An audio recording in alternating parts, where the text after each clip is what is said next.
Wow. I was hoping that before I came out, you all would see me as a murderous record producer from the 90s. And it happened. So thank you to Jeremiah and Chris. But truth be told, I'm a therapist, very nice person. I think you know you've succeeded at a conference when literally every person up here is more talented than you or does something better than you or can speak for an hour straight or write something that brings you to tears backstage. I'm just so humbled that you're all here and that we are in this together.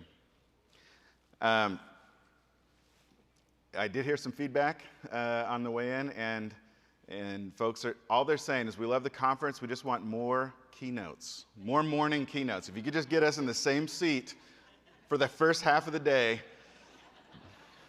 So that's why I came out here last. Make sure you got one more.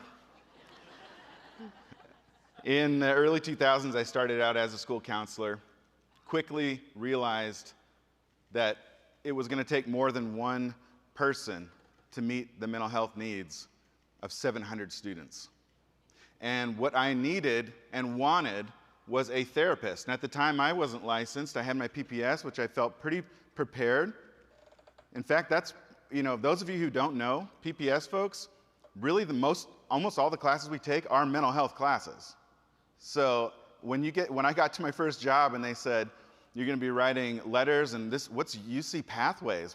And like all this stuff, I was like, okay, I guess I care about getting people into college as much. But then I kept having students come in. We needed to find a solution. I wanted a therapist next door in the office who I trusted, who I knew was trained to be on a school campus, who I could trust my students with, who had a little bit more time and maybe even more expertise to meet with them regularly. And that's what happened. One thing I didn't know is that a few years later, fast forward to now, that the Surgeon General would think the same thing. And when I was a frustrated school counselor watching reruns of The Office, actually for the first time, I did not think Dwight Schrute would also be a huge advocate. But he was, and he was here last night on Zoom, and that was incredible. So thank you all for coming to the comedy show. A lot of us grew up in the 1900s, late 1900s, and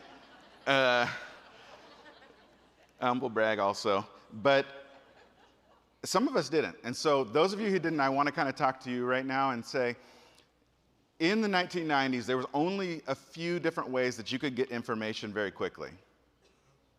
There was essentially the library, if you were lucky enough to have one in your community, but you had to plan ahead. You had to get those library hours, which are just so odd.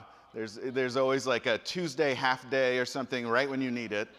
But then there's also the other option. The other option, if you waited to do your report on like South Dakota or North Dakota till the last minute and you had to know that state bird, there was only really one other option. You had to know a person. So first of all, you had to know somebody. You couldn't just say it into your phone. You had to know a person who was home when a traveling salesman came by. And they had to let them in, say, oh yeah, that sounds great, come on in. Yeah, imagine that now, today. You see a traveling salesman on your Ring camera and you just say, oh yeah, let me get right home. I'll be right there. This is definitely the best way to buy things. But the traveling salesman had to sell the parents of your friend a 3-foot volume of what I would consider what I thought at the time was all human knowledge to that point. I myself wasn't lucky enough. We didn't have whatever $500 it was, cash on delivery. You get it like 6 months later, but if you were lucky enough to get invited to the house, they liked you enough, you could go in there and you had to be really careful, sort of like have you ever been to an old library where they have like a rare books room? Because here's the thing, if you get those 20 volumes of human information, and if you don't return it, the whole thing the whole plan does not work. You can't go and then I go for North Dakota and then P through N, or N through P, is it? LMNOP. But that's what I'd have to do to find the information. And then I would take the volume. Luckily, they had it. They said, you can't take it out of this room. You know, whatever information you need, you take notes on another piece of paper. And if I was lucky, if you were lucky, there was as many as 3 paragraphs on North Dakota. And you could find out, okay, state bird, western meadowlark. Okay, I think I have enough information. And you know what? It's not a very interesting state. I guess this is all there is. So in the days of Encyclopedia Britannica, that's what we had. You had to know a person. Everyone knew who had the full set if you waited too long for your paper. But I think the point is, it forced us to know each other, to talk to each other. There were so many people I had to talk to, whether it was a librarian and learn the gosh awful Dewey Decimal System, which I'd never learned, and I'm glad. I'm glad I never learned that. I don't need it. Turns out the future, it's future-proof.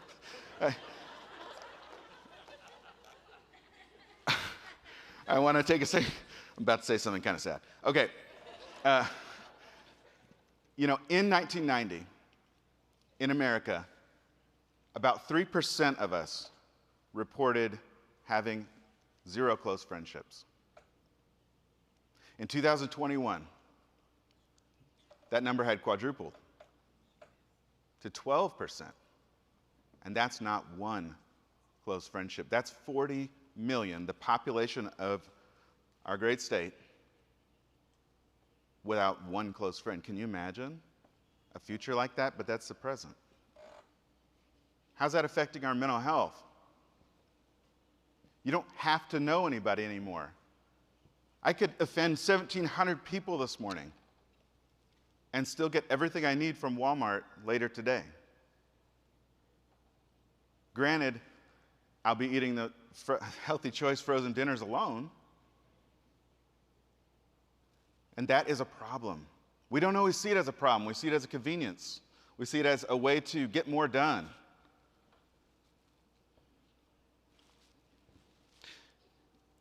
You know, 300 or 400 years ago, if you didn't know somebody and they didn't trust you and think you were a cool person, they might not tell you how to farm, where to find clean water, help you watch your kids while you went out and got the stuff you needed. So now we sort of outsourced a lot of that, and it's left us pretty lonely.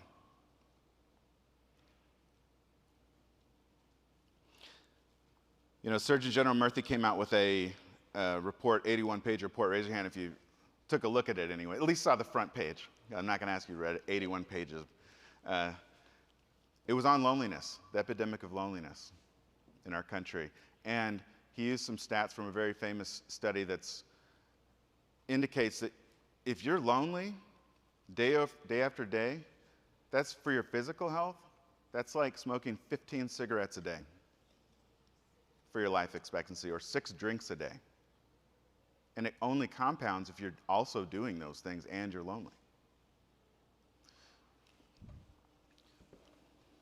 The fact is, even if you don't like other people or see them as a threat, or you've had bad experiences, I understand all of that. But even if you don't like them, you need them. We need each other. That's what's missing. There's a lot of information designed to scare us, send us into an outrage to keep our attention. And that's bad enough. But when we're doing that alone, that's much worse. We as people need each other.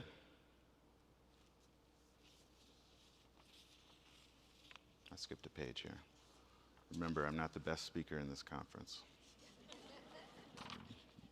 Get my sweaty notes here. As we spend less time together, again, we spend more time with that content designed to keep our attention. We don't realize what we're giving up and what we're paying for it. We think it's free. The sociologist Emil Durkheim in the late 19th century said that we are moral beings to the extent that we're social beings. In other words, the light version of that, we are at our best when we're together. I think this is a perfect time, and I know this is what you came for, to hear about my mom's dogs. So I think this is a perfect time to introduce you to Lewis and Lionel. Yeah. The thing about Lewis and Lionel, they love each other.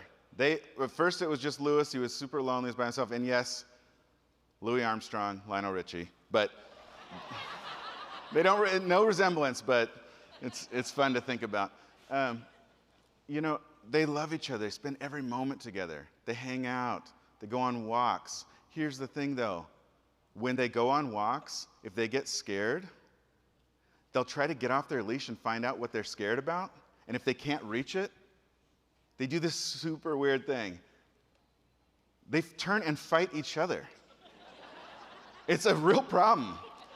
You have to and when there's a big dog, even so much as a dog-shaped plant and out there, you're just like, oh, you guys love each other. What's going on?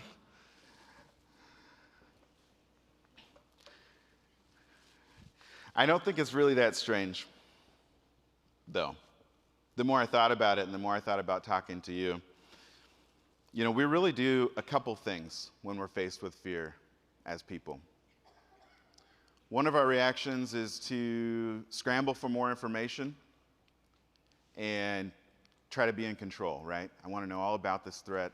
I need to find out, how it's going to affect me, how it's going to affect my family. That's okay.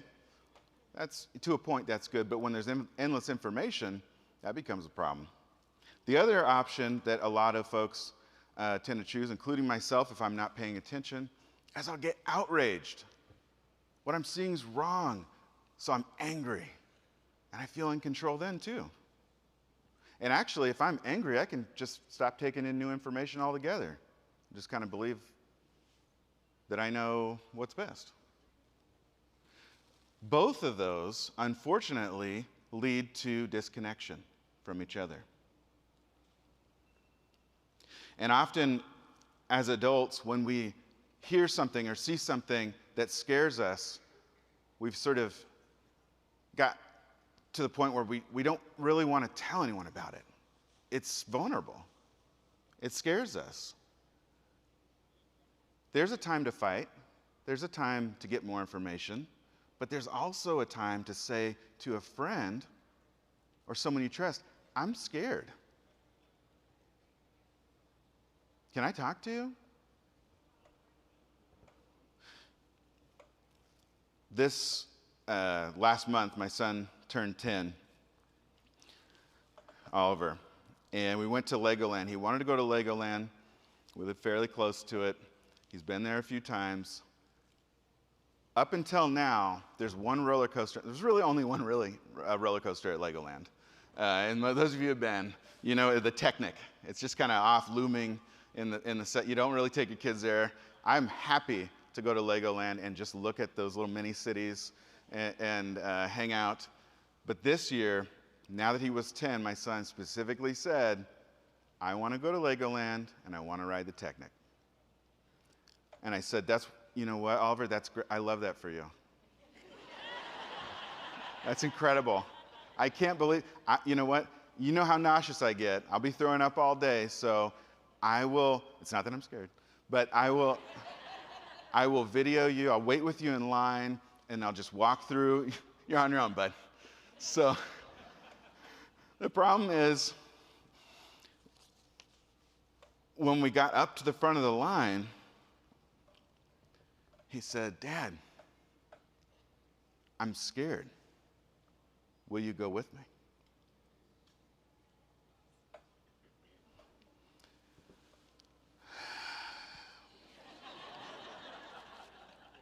He didn't try to take control of the situation. He didn't try to find out more about the Technic. How fast does the Technic go? Can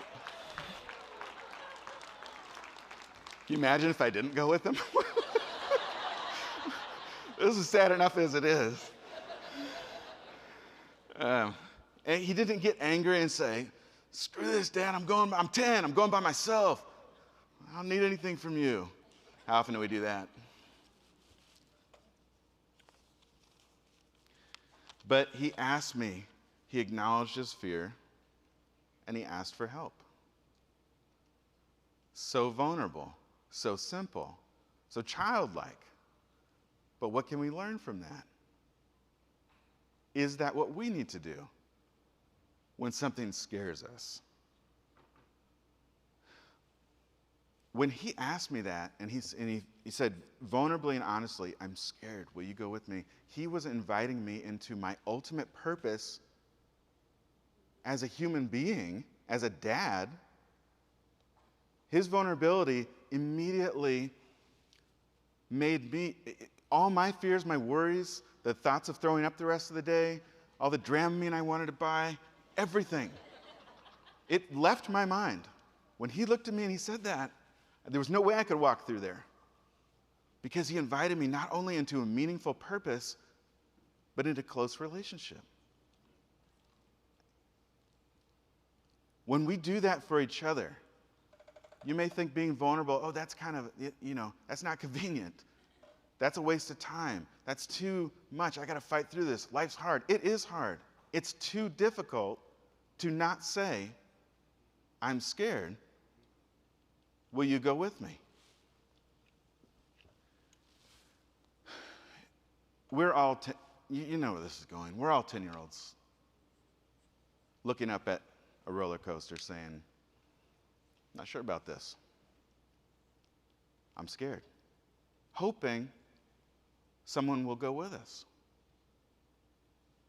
My ask for you, as you are modeling vulnerability, truth, honesty, thoughtfulness for our students in some very specialized settings, often when you're the only adult, maybe only positive adult figure they're going to see regularly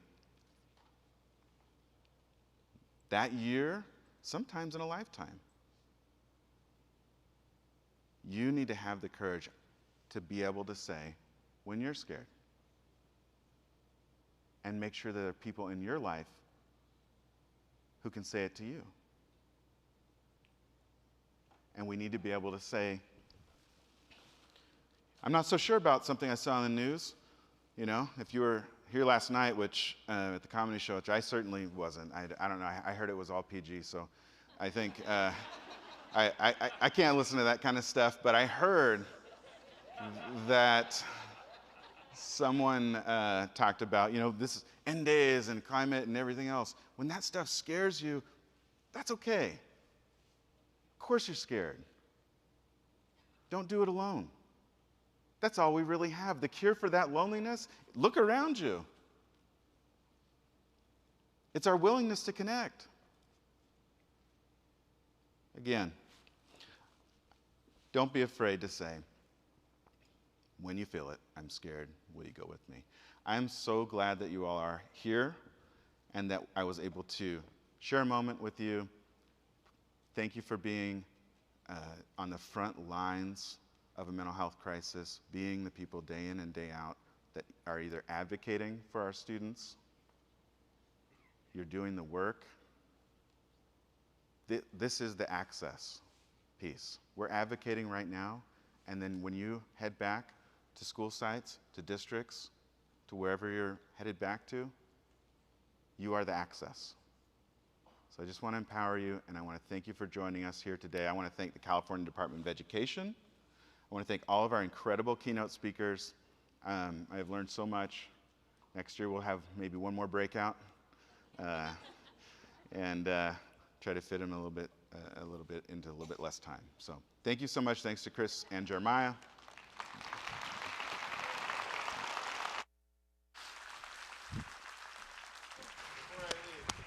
Before I leave, one more slide.